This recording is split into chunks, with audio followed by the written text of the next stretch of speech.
El trastorno del espectro autista. Cuando hablamos de esto, estamos haciendo referencia a dificultades en el desarrollo causada por diferencias en el cerebro.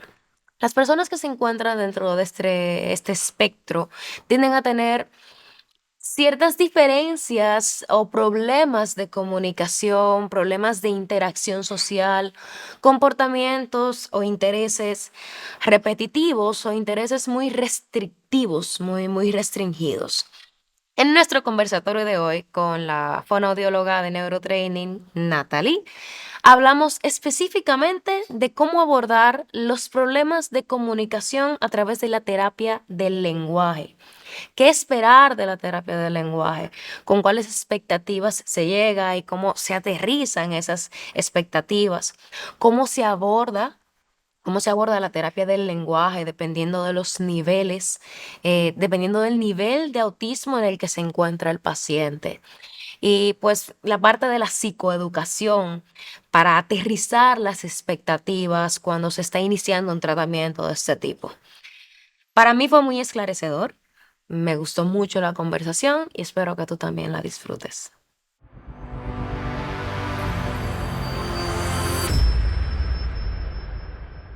Bienvenidos a este espacio en que Neurotraining y sus especialistas se dedican a aclararnos nuestras dudas sobre ciertas condiciones, sobre hábitos, sobre ciertas creencias en el área de la salud integral, psicología, psiquiatría, fonoaudiología, incluso lo que incluye rehabilitación.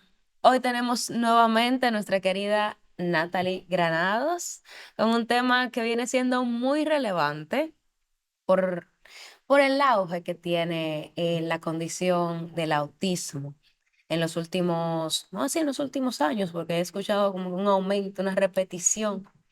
Y también gracias a las redes sociales que hacen más visibles, no solamente más visibles, sino que aumentan esos sesgos, esa malinformación en torno a algunas características que hacen que las personas identifiquen o quieran catalogar ciertos comportamientos como algo determinante de una condición como es el autismo. Natal, ¿qué tal te encuentras? ¿Cómo estás? Muy bien, muchas gracias. Dime, desde la perspectiva de fonoaudiología, en la terapia del lenguaje, ¿cómo viene participando tu rol respecto al tratamiento o al apoyo para esos niños que, bueno, la condición del autismo? Sí. Bueno, estamos hablando que el trastorno del espectro autista está catalogado como un trastorno del neurodesarrollo, o sea, se da Ujú. desde la infancia.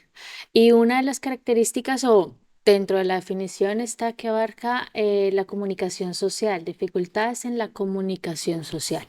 O sea que uno de los rasgos o signos importantes que vamos a ver de esta gama del espectro es que la comunicación es una señal que nos va a indicar, bueno, algo está pasando y que se relaciona, por supuesto, con diferentes grados, niveles dentro del autismo. Que tenemos diferentes niveles de autismo. Sí, nosotros nos regimos por el DSM-5, Ujú. que es un manual diagnóstico de enfermedades mentales.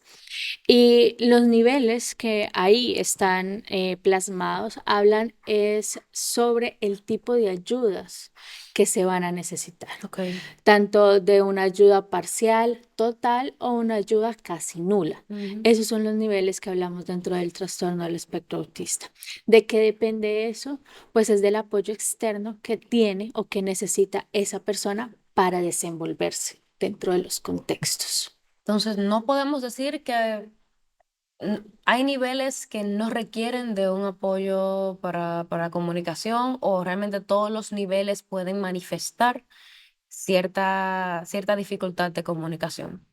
Hay ciertos patrones, sobre todo cuando se nos dice que hay niveles casi de que no necesitan ayuda es porque las características comunicativas dentro del trastorno del espectro autista siempre van a ser como llamativas, Ok. siempre van a tener rasgos que indican que hay patrones donde no se compara o no se logra igualar a los patrones comunicativos que tienen las o los demás ambientes o las demás personas dentro de su neurodesarrollo. Entonces, sí, como estamos viendo que es una patología que sí afecta el desarrollo y la comunicación, sí vamos a ver que a lo largo de la vida van a presentar diferentes situaciones o elementos que van a afectar con ese paso. Sí, lo entiendo. En consulta de lo que hayas tratado, ¿hay una tendencia de habilidades comunicativas que tú veas que tienden a necesitar apoyo en esa área? Sí, mira, yo llevo trabajando con el trastorno del espectro autista desde Colombia, em, pero no se logra como perfilar a cada Ok. usuario. ¿En qué sentido? En que no podemos encasillar a los niños o a los niños o a las personas en ciertos grupos donde me arrojan estas características únicas según cada uno, sino lo que hacemos nosotros es, o lo que hago yo en intervención, es comenzar a mirar con qué habilidades comunicativas cuenta, cuáles son sus áreas de intereses y cómo yo utilizo esas herramientas y me desenvuelvo para que la comunicación sea eficiente de acuerdo a su grado, a su nivel de desarrollo, de contexto que tiene la persona. Sabes que este es un tema muy delicado por la particularidad de que primero suele ser con niños y viene el padre con una expectativa de me lo voy a llevar y el niño va a salir hablando, por lo menos de aquí a 3 meses va a hablar como yo. Es la percepción que se tiene de la terapia del lenguaje en este tipo de casos. Entonces yo creo que hay que romper con esa creencia de que llevarlo a una terapia del lenguaje va a hacer que desarrolle la comunicación como mi expectativa. Primero, ¿cómo tú trabajas la expectativa y cuál es la realidad de un resultado en una terapia del lenguaje en el autismo? Eso es muy importante. Y es que las fonoaudiólogas no vamos a llevar a un niño en proceso de intervención con el fin de que desarrolle habla, o sea, de que el niño diga palabras. Ese no es el fin de la intervención. El fin de la intervención dentro del trastorno del espectro autista es para que el niño logre desarrollar un sistema comunicativo eficiente que le permita solventar las necesidades a las que nos enfrentamos todo el mundo. Eso quiere decir, y acá hay algo muy importante, y es que vamos a tener niños dentro del trastorno del espectro autista con oralidad verbal, o sea, que comunican a través de las palabras o que producen esos sonidos para lograr hacer palabras, y hay otros niños que en definitiva tienen una comunicación no verbal, que utilizan diferentes herramientas que se han utilizado a lo largo y se han ido perfeccionando, como son los sistemas visuales, pictogramas, las señas, nos van a ayudar mucho a que ellos manifiesten las necesidades. Entonces, esto es muy importante que los papás, los educadores, los terapeutas Ujú. o cualquier persona que esté trabajando con este tipo de población, que se enfoque en qué es lo que yo quiero lograr para maximizar la independencia del niño, dependiendo de él y de sus habilidades. Eso es fundamental. Interesante, realmente. Que tengo niveles. ¿Cómo te das cuenta en el diagnóstico de cuáles son los intereses? Que entiendo que es algo muy clave para tú poder crear un modelo de enseñanza. Ustedes tienen una forma de cómo te comunicas, porque entiendo que esto es bastante complejo. ¿Cómo tú recibes a un niño que ya está diagnosticado? Diagnosticado realmente, no porque vienen con la idea. ¿Cómo tú lo recibes? ¿Cómo es ese proceso de diagnóstico? Me gustaría entender un poco. Esto es sumamente importante porque, como en toda patología, en todo diagnóstico, trabajamos multidisciplinarmente. Ujú. A nosotros se nos remite a valoración nosotros hacemos una evaluación o un perfil comunicativo, aparte de las evaluaciones que hace cada especialidad, hacemos un perfil comunicativo. Durante las sesiones vamos haciendo aproximaciones y vamos conociendo a la persona a la que enfrentamos. ¿Cómo la vamos conociendo? A través de algo simple como el juego. Ok. ¿Sí?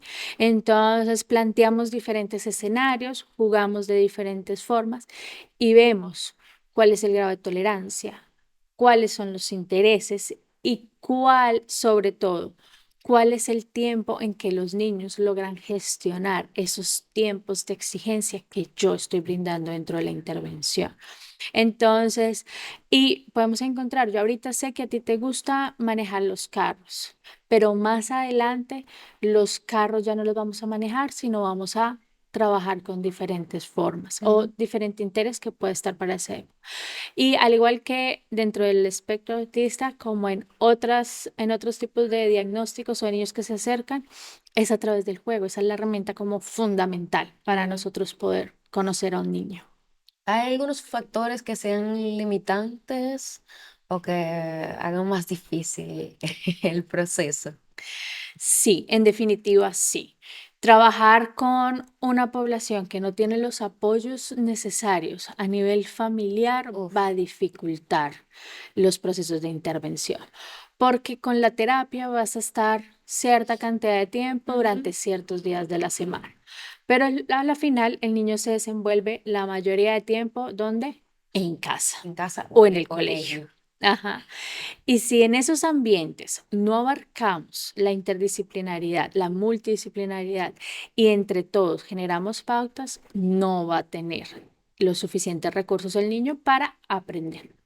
Otra de las variables que nosotros tenemos y es el comportamiento. Eso quiere decir que la terapia del lenguaje, en la mayoría de los casos, si no es en todo, debería estar acompañado por psicología, Ok. enfocado en conducta, Ok. ¿sí? Cognición y conducta. ¿Por qué? Porque para tener todos nuestros dispositivos de aprendizaje necesario, el niño debe comenzar a aprender a mantenerse. ¿Y quiénes moldean el comportamiento? Una psicología conductual, ¿cierto? Entonces, nosotras sin esa herramienta básica va a dificultar mucho más El proceso. la ejecución y el desarrollo de las sesiones. ¿Y cómo se comunica esto al inicio se está diseñando un programa, ¿verdad? Se va a crear un programa, puede que sea multidisciplinario. ¿Cómo yo le comunico a los padres, tutores, sobre esas condicionantes que hay en el entorno social del niño, que sería bueno observar para ver si hay que modificar para la efectividad del tratamiento, de la terapia? Hay una parte muy importante en evaluación y es cuando yo le pregunto a los papás, ¿cuál es la expectativa que tú tienes Ok. de esta intervención? Ahí yo me voy a poder dar cuenta de realmente qué es lo que buscan. Ujú. Y desde ahí parte la psicoeducación a padres. Esto es igual que el proceso terapéutico con el hijo. No es de una sola sesión donde el papá va a comprender todo, sino el papá va a comprender paulatinamente cuando él observa y ve las sesiones. Por eso es tan importante que cuando estén frente a un terapeuta, ustedes como padres puedan hacer partícipe de esas sesiones. Si ustedes puedan entrar y participar, retroalimentar y ver cómo se plasma eso en casa, porque ustedes son el medio directo para nosotros saber, bueno, si está funcionando, esta estrategia se está aplicando correctamente o Ujú. tenemos que redireccionar todo el proceso. Así que la educación a padres es todo un proceso al igual que la educación con los niños. Entonces, multidisciplinario y familiar. Y familiar, sí. Ah, es buena definición, sí. Muy interesante. Entonces, de los niveles de autismo, hay algunos niveles que realmente no acuden a la comunicación oral. Definitivo, sí. Hay personas que incluso llegan a la edad adulta sin desarrollar esa comunicación oral, verbal. Pero no tiene ningún elemento que sea físico que tú digas no puede, sencillamente es que no quieren, como dirían. Ok, no. Tenemos que ver que el espectro autista Ujú. es algo que está en nuestro cerebro. Ok. y en nuestro cerebro se desarrolla el lenguaje. Muy bien. O sea, que nosotros tenemos que entrar a ver que nuestro cerebro, para desarrollar el lenguaje en cualquiera de nosotros, debe tener prerequisitos, debe estar alineado, cómo atiendo, cómo percibo la información, cómo la memorizo y cómo la expreso en mi entorno. ¿Qué es lo que pasa en el trastorno del espectro autista? Y es algo que todavía siguen avanzando los estudios. Es que esa interacción entre las funciones está ejecutándose de una forma, por así decirlo, diferente, de una forma distinta. Exacto. ¿Sí? Por eso estamos hablando del neurodesarrollo, neurotípico, neurodivergente, porque el funcionamiento se da a partir de todos. ¿Por qué no desarrollan el lenguaje? Hay muchos factores, ¿sí? Tenemos que ver las cosas asociadas, la intervención temprana, tenemos que ver realmente parte de esa fluidez o esa organización que yo le estoy dando a mi cerebro para lograr transmitir un mensaje. Parte también de los estados de salud del niño, ¿sí? Cómo mi sistema está adecuado para funcionar acorde a eso. Así que dar una respuesta tan exacta de por qué mi niño no va a hablar o por qué mi niño sí habló y el otro no habló es casi muy difícil de decirlo. Lo que sí podemos hacer es equiparar. Mi hijo sí se comunica de diferente modalidad. Ok. Puede que una persona, adolescente, adulto, que se haya desarrollado como un adulto cuasi funcional y luego pasa por un proceso de evaluación, pueda acudir a un tipo de terapia de lenguaje para mejorar, digamos, su capacidad de comunicación, o sea, de forma ya, yo vengo. Claro que sí, hemos encontrado, o bueno, en la experiencia clínica que he tenido, cuando tú hablas de esas personas que están dentro del trastorno del espectro autista que han logrado desarrollar la comunicación, hay un componente que permanece y se afecta y uno de ellos es la parte pragmática, cómo me desenvuelvo, cómo comunico el mensaje. Entonces, en algunos casos vemos rigidez en la comunicación, casi una habla muy formal, muy estereotipada. Sí, si no es estereotipada, entonces es un mecanismo social muy directo, pocas habilidades sociales, como yo entro a un lado y tengo que saludar o no saludar, si me voy de un lado, cómo pido permiso para eso. Todas esas son normas que van dentro de la comunicación. Y sí, en definitiva, nosotros lo que hacemos es partir de estrategias para recordarle a las personas cómo nos debemos moldear. Ok. Aunque tiende a ser un habla característica, podemos ser o adecuarnos a las normas dentro del contexto sin, esto es sumamente importante, sin violentar o sin intrometernos mucho en la Su personalidad, en personalidad. lo que es él y en cómo él realmente se desenvuelve en el ambiente. No, jamás se recomienda bloquear a una persona que ha logrado desarrollar una comunicación funcional para otros. Muy bien. Última pregunta. Tenemos de casualidad, no de casualidad, ¿existe algún tiempo en el que se pueda decir, se puede empezar a ver resultados o tú lo identificas de forma particular? ¿Tienen programas por tiempos que deberían de brindar X resultados? ¿Hay un tiempo a fin de cuentas para capacitar en comunicación en esta condición? Claro, nosotros nos basamos en metas terapéuticas. Ok. Sí, acá es importante resaltar que cualquier avance es significativo. Cualquier avance que se sostenga durante el tiempo es importante celebrarlo y mantenerlo. No voy a decir que dentro de 5 meses podemos dar de alta, no, eso no va a pasar, pero sí es importante, tanto a trabajadores de la salud, profesores o papás, reconocer los pequeños y grandes avances que tenemos y mantenerlos durante el tiempo para ir almacenando progresos y unificando pues la intervención. Excelente. Muchas gracias, Natalie. Cada vez que vienes me traes claridad. Como siempre, un mensaje de cierre, algo que quieras decir a la audiencia, compartirles a padres de niños, a tutores, profesores, cómo tratarles, cómo apoyarles, ya que tienen una responsabilidad, digamos, como componente social cuando se está llevando una terapia de este tipo. Sí, en Neurotraining estamos enfocados en brindar educación a los padres y en trabajar con ellos para que potencialicemos las habilidades de los niños y generemos una comunicación funcional sobre todo dentro de esas personas del trastorno del espectro autista. Es importante que recurran desde temprana edad a estos servicios y comencemos a generar muchos factores a nivel de multidisciplinar para que los niños puedan mejorar su calidad de vida y su función en contextos diferentes de la forma más independiente posible. Muchas A gracias. ustedes.